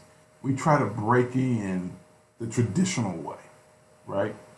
And I think what Rudy Ray Moore showed us was, nah, player, I ain't gonna do it y'all way. Right.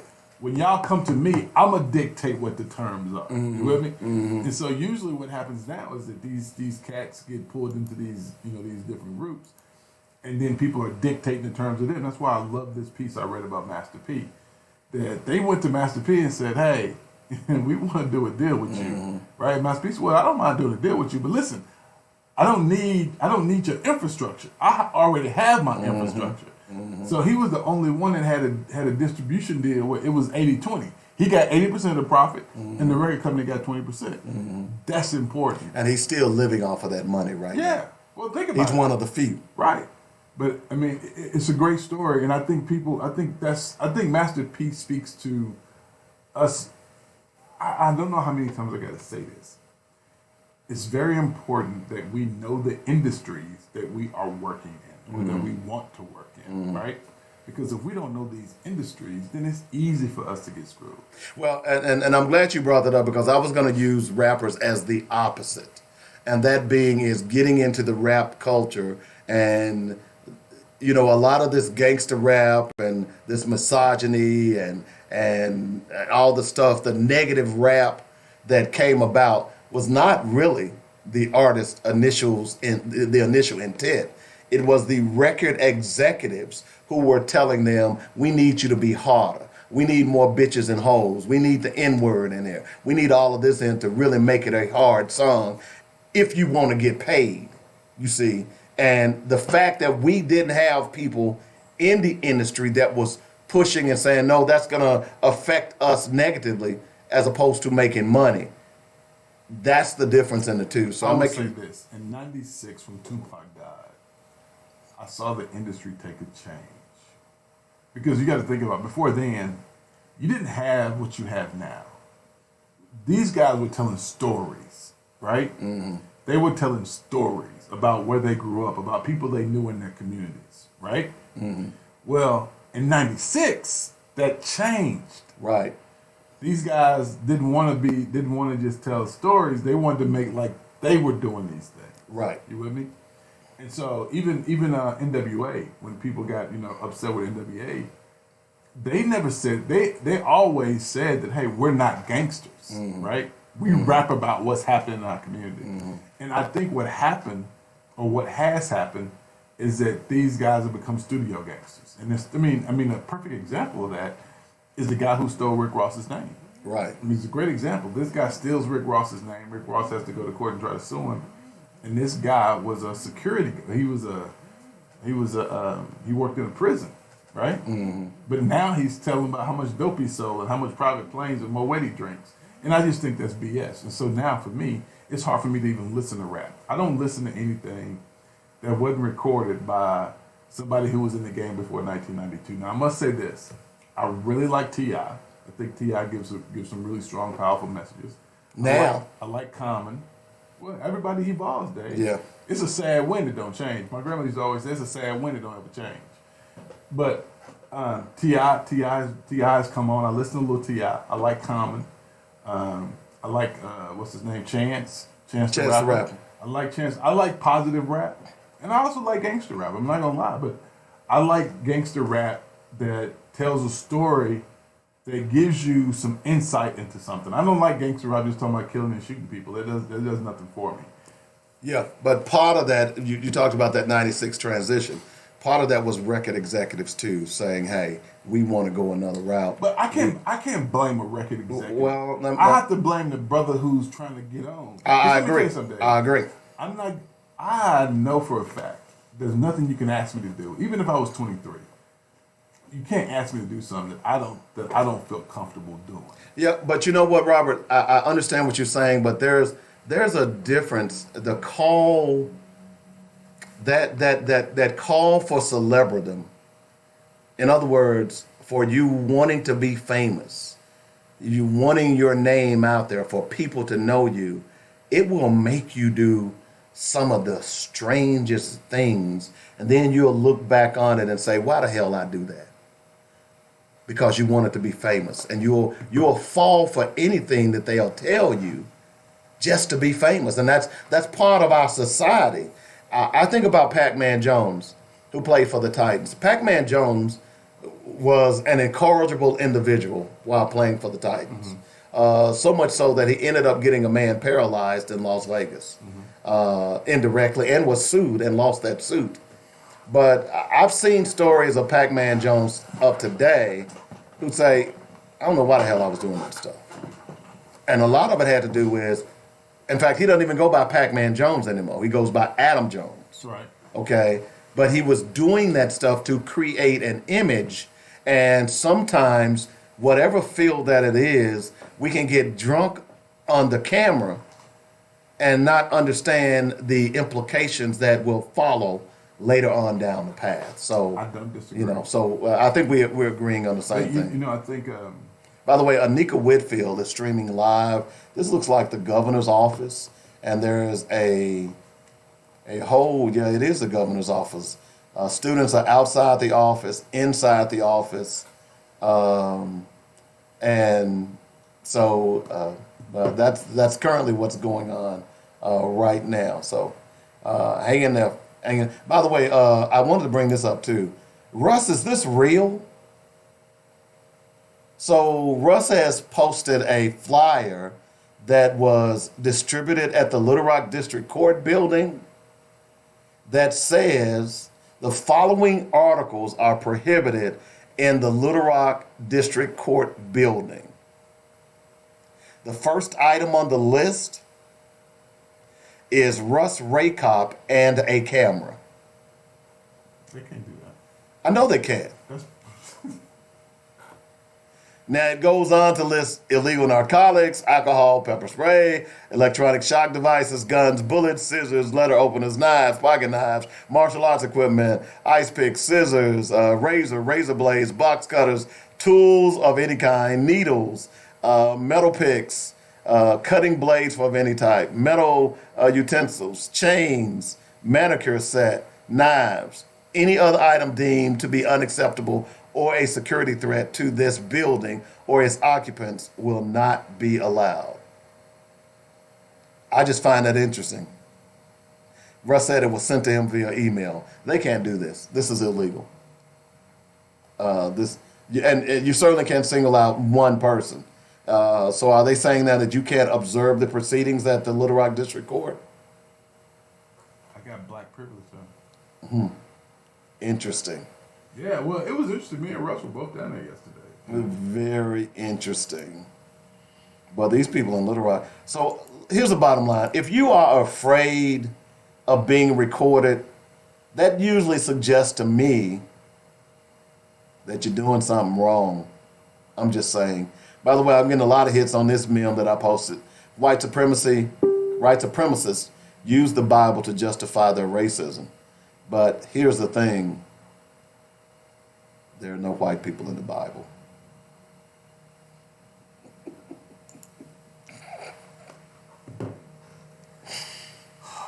This is why you need to do your history. Okay? I'm just saying. I've been trying to tell y'all for the longest, but y'all think I'm some type of heathen or something, but that's okay. You are terrible, Dave. You are terrible. Okay, I'm just saying. All right. Let's see. Most American states. I wanted to talk about this: incarceration versus education. So we'll spend the rest of the show talking about this. America spends more on its prison system than it does on public schools, and California is the worst. Most American states spend more on their prisons than they do education, and California is investing $64,642 per prisoner compared to $11,495 per student, a $53,146 difference in spending priorities. The reasons include an incarceration rate that has tripled over the past 3 decades, the higher cost of caring for people in prisons 24 hours a day, and the higher number of workers required to operate the prisons. New York, Connecticut, New Jersey, and Rhode Island round out the top states spending more on prisons. So let me see here. Let me see if I click on Arkansas, if it tells me how much Arkansas is spending here. Because aren't you curious? Because here's the bottom line on this, folk. The bottom line is this. If you want to cut your cost, then it seems to me that you would start spending money on education. No. But you say no, why, Robbie? No. Because, okay, I get additional money. I get additional money for housing prisoners. Mm-hmm. I can get additional money. I create far more jobs with that money. I create far more jobs than I would with education. Mm-hmm. Because the one thing we know is that people will pay to feel safe. That's the one thing we know. People will, even black people. I'm going to tell you the fallacy in what you just said here just a moment. I understand what you're saying. Go ahead. But you said what? That you can fill far more jobs with the prisons, right? Yeah. I would argue that if you're educating people, that means... But see, you get... No, listen to my point. Okay. I know what you're going to say. But if you're educating people, then that means that people are more than likely going to get better jobs. So that means if they get better jobs, then that means that they're going to be investing like in cars and homes and things of that nature that will create more jobs than just one industry. No, but okay. No. You follow my logic though, right? No, there's no logic to that at all. Why? Because if you have to understand that if I'm taking fourth grade reading score to determine how many prison beds I need, Mm-hmm. I'm also looking at how many jobs are going to be out there Mm-hmm. when this guy's a senior or after he finishes 4 years of college. Mm-hmm.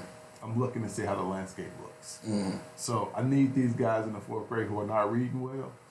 So let's say that number is 10,000. And I realize I need that number to be 25,000 because I'm going to have 35,000 people who are going to need jobs. So I'm going to need 25,000 people to be locked up because think about the way they go through the system. You go to a county jail. Well, first you go to a court. Mm-hmm. You go to a district court, Mm-hmm. right? There's jobs there. Mm-hmm. You leave a district court, you got to have a lawyer, or you're just going to go to jail, right? Mm-hmm. You got to have somebody who's practicing law who can also make money off of them. Then we send them to the county jail. Mm-hmm. All right. After the county jail, we're going to send them to either a state or a federal facility. Mm-hmm. We need jobs. They had to Or have private facility. Well, we don't have any yet. So We will. Here real so soon. we send them to a state or a federal prison, right? Mm-hmm. Well, then after that, they come out to what? Nothing, and they get Yeah, going back. no. You come out to a halfway house. You come out to some form of halfway house. And don't forget about the parole officers and things of that nature. We haven't got there yet because we just release them to the halfway house, right? Mm-hmm. So now we release them to the halfway house. Halfway house is okay. Now you got to report to your probation officer and you got to piss. We just creating jobs all the way down this line. You with me, right? Right. That's by design. Oh, I agree What with you're you. talking about is never gonna happen. That's why education is never adequately funded. Because this is the thing. This is the thing people fail to realize about America. America is a game of Monopoly. Very simply. It's a game of Monopoly. Guess what? Some of y'all just gonna end up paying us. Y'all just gonna end up paying us. Because guess what? You roll last. Right? You roll last. And everybody else got all the good stuff by the time you get around there. So all you're going to do is pay. That's all you're going to do. Sorry, you just going to pay. And the reason you're going to pay is because you're going to church. That's why you're going to pay, really.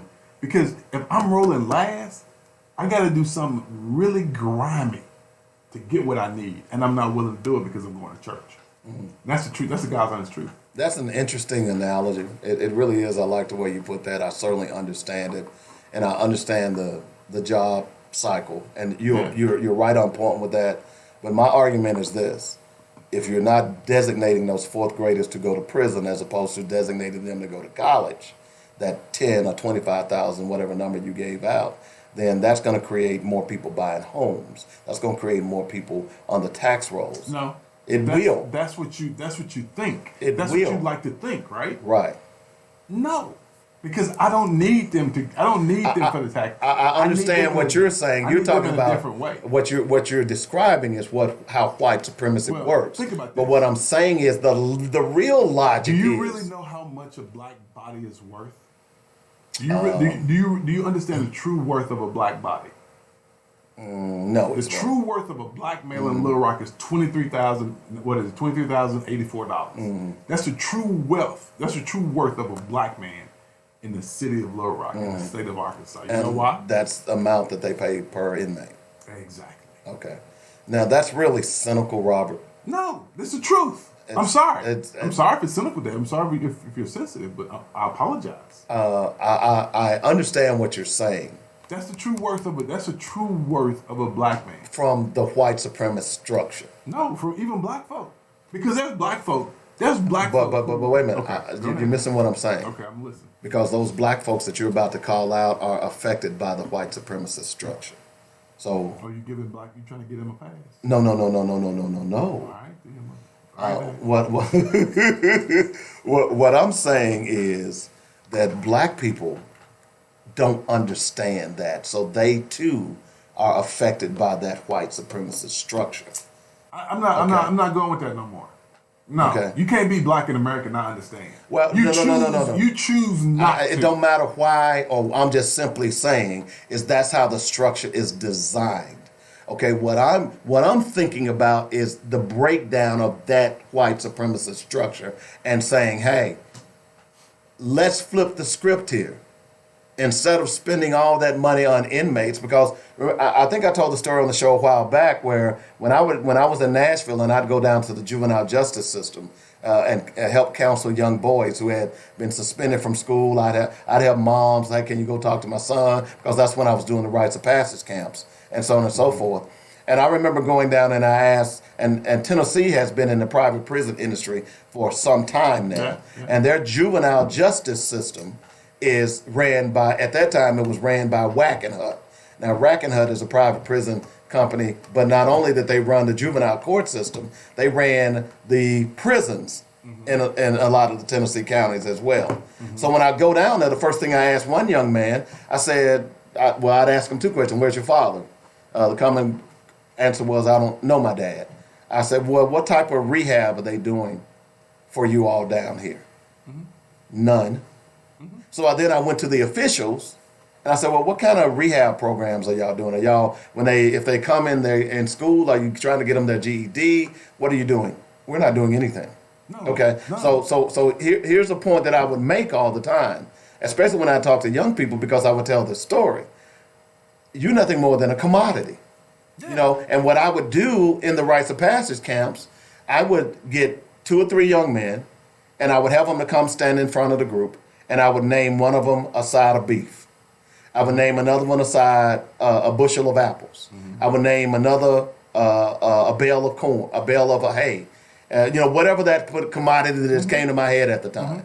And I would tell them how much people make off of each item. And then I'd have a young man stand there as a black boy.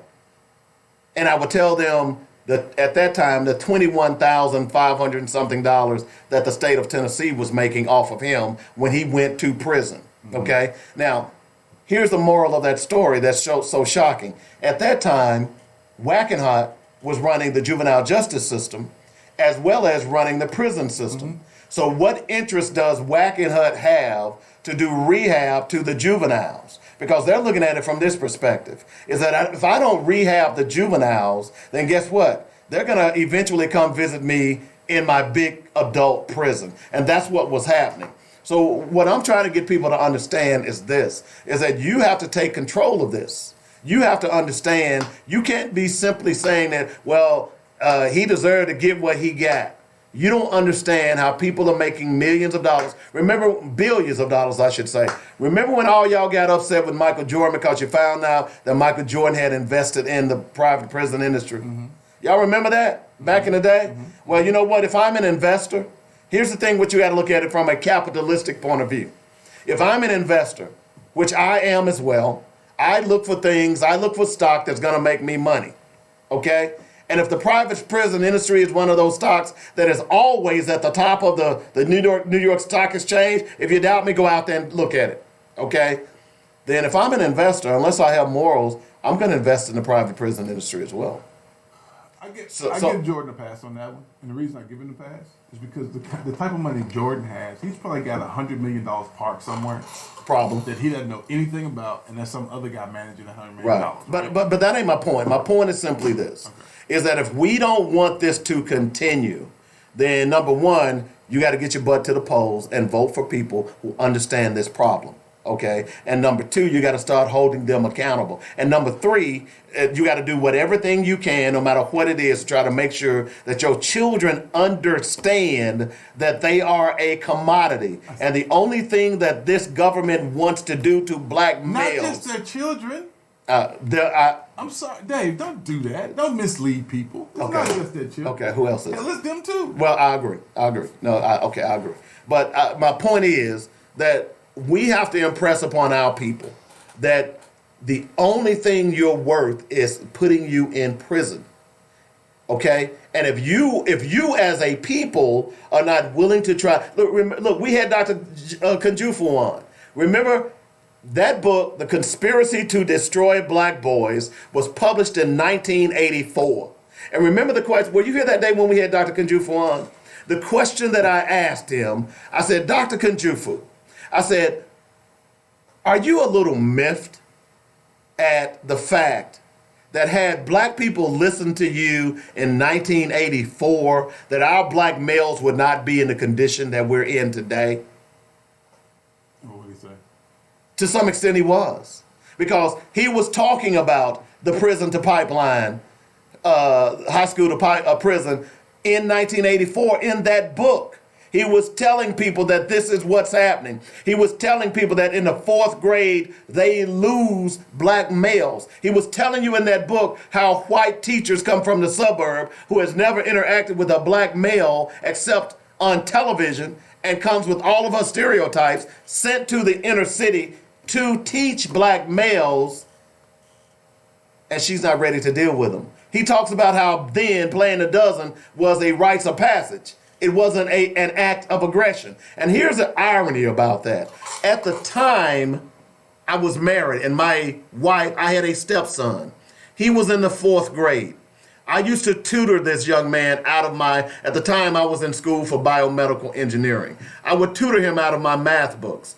And I would force him to read, and to the point where he loved reading.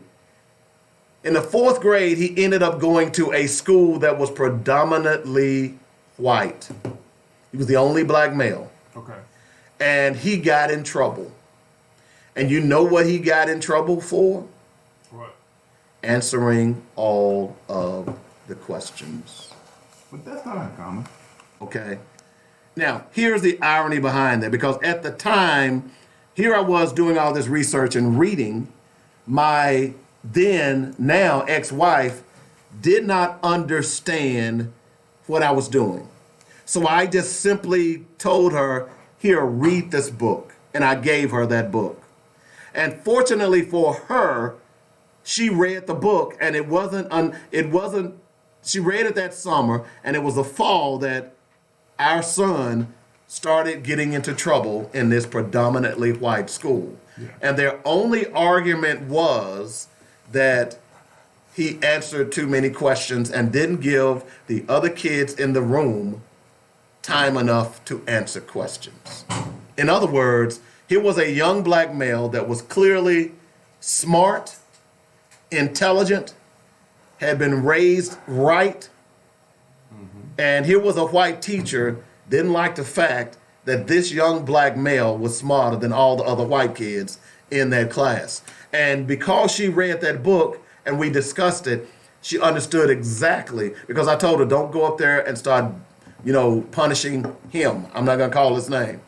I said, Kunjufu told you what was going on. Mm-hmm. Now, what we have to do is address it from a a educational level as opposed to punishing this young man, because what they do is that's exactly what they do.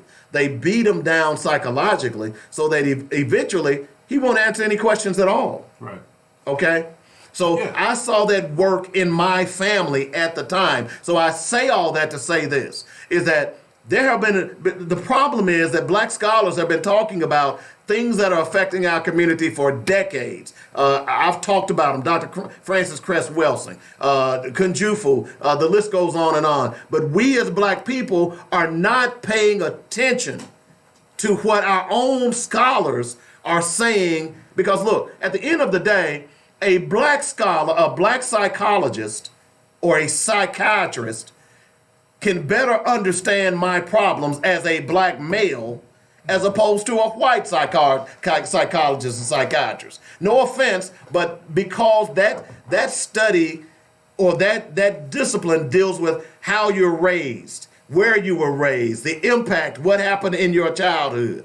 It's not like although we know now that black doctors and white doctors make difference in black and white patients too, but it's different.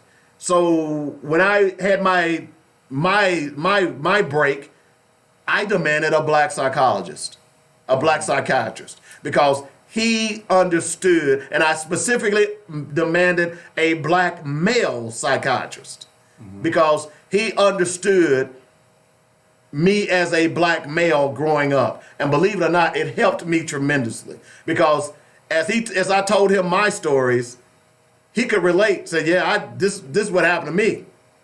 You know, so I could tell that this brother knew and he was engaged in what had went on and what had caused me to get to that point where I almost took my life. So my point being is that we've got to get involved in these schools. We've got to get involved in our children's health care. And more importantly, we got to get involved in their education as it relates to making sure that they're being educated at home and in churches. We can't just continue to sit around and go to church on Sunday and Wednesday and read scripture and not even know that the people in that Bible were black.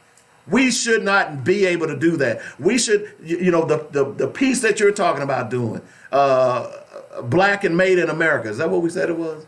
Mm-hmm. Black Made in America. Okay. I messed it all up. I don't mess it up. I'm sorry. But anyway, the piece that you're doing is so important. You know, even as we went home yesterday, I started thinking about that, because we need to be educating our children. It's amazing to me how many people, when I do Black Facts, they say, I never knew that. Yeah. We have got to start doing that, because, see, we just don't know. Right, we don't know. But that's why I say our churches have got to do a better job on that. You've got to, our daycare centers, where if you're not teaching Black history every day, just like I do, a Black Fact, have a Black history moment. Yeah. Every day where you're teaching these kids, and even if you have little white kids in your daycare center, they need to know, because they need to understand that Black history is American history. Well, unfortunately, Dave, here comes the wet blanket. No. You often come down to the kids, and I think that's great, but we're in an economic war right now. Because if you look at what's going on in our cities, if you look at what's going on in our communities, we're in an economic war that we're not even prepared to fight. I agree. Because we have limited ourselves to being, to getting stuff out the spigot. We've never educated ourselves on how to be the spigot. Mm-hmm. We've never educated ourselves on how to be the repository. We've only learned how to be the bucket that gets what comes out of the faucet. So by that I mean is that we don't manufacture anything. Well, you're not even really getting it out of the faucet. You're getting the drippings. Well, like I said, it's way down trough when it gets to us, because we're not, just like right now, with all the technology that's going on, we should have technology centers throughout the hood where kids can go in every day and just sit and just work on technology, right? Mm-hmm. I read this report that said kids who grow up in urban communities are like 10 years behind. They are. Kids in other communities. What's unfortunate about that, although they use those devices for recreation, but they don't understand how they work. Mm-hmm. They don't understand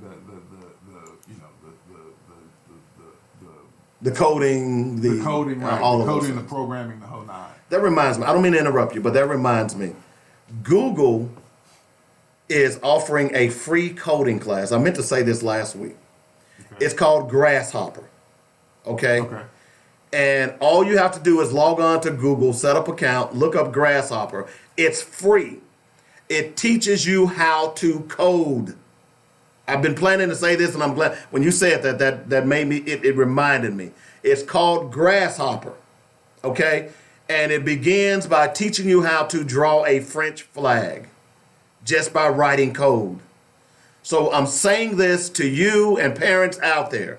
If you want to teach your kid coding and they don't know and you want to learn, if you've got a computer and you've got access to Google, go out to Google, set up a Google account and type in Grasshopper, and it's no pressure. It doesn't cost you a penny. Learn how to code. Now I'm saying that because there's so much information out there for us, and we as black people still refuse to pursue it.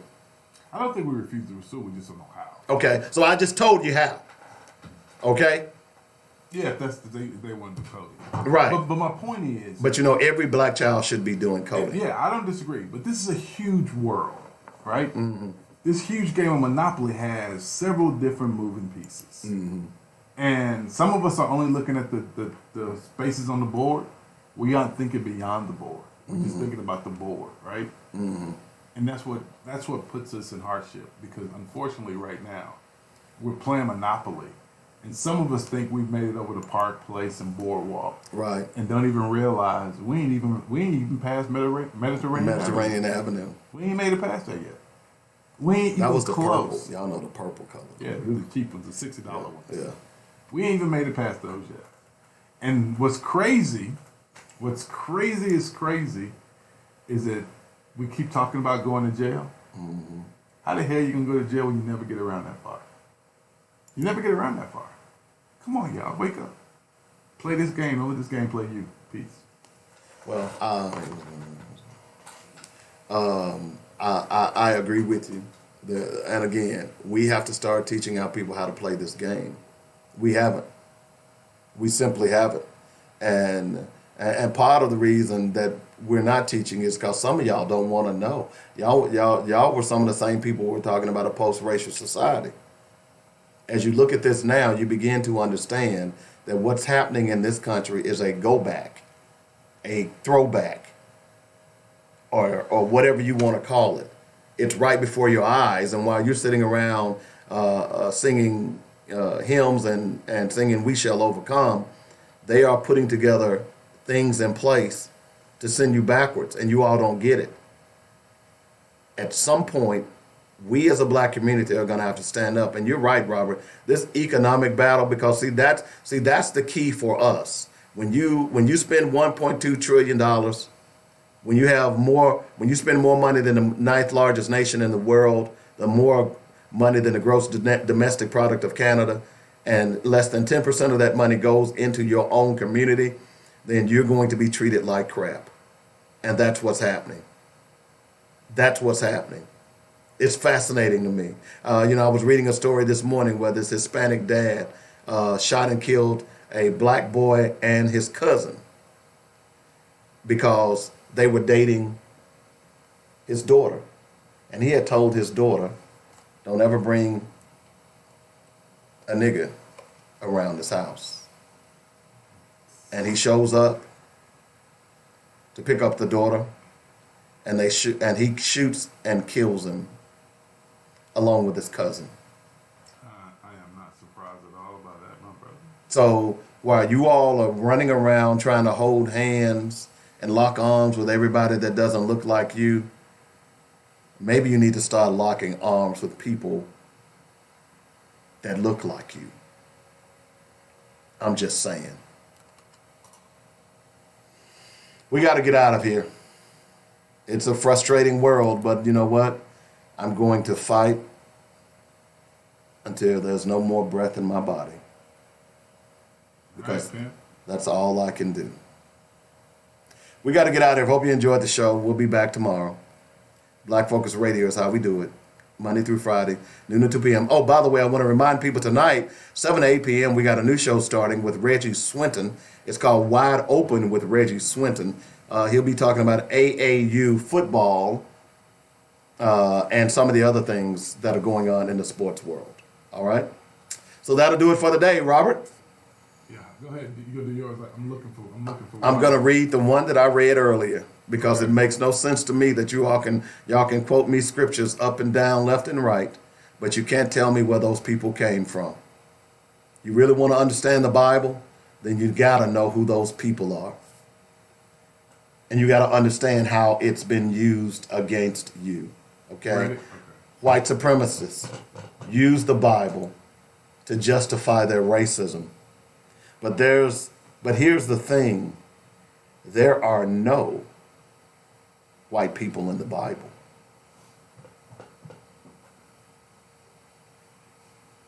Okay, brother. You hard, man. The black skin is not a badge of shame, but rather a glorious symbol of national greatness. My man Marcus Garvey. Peace and love. Y'all have a great day.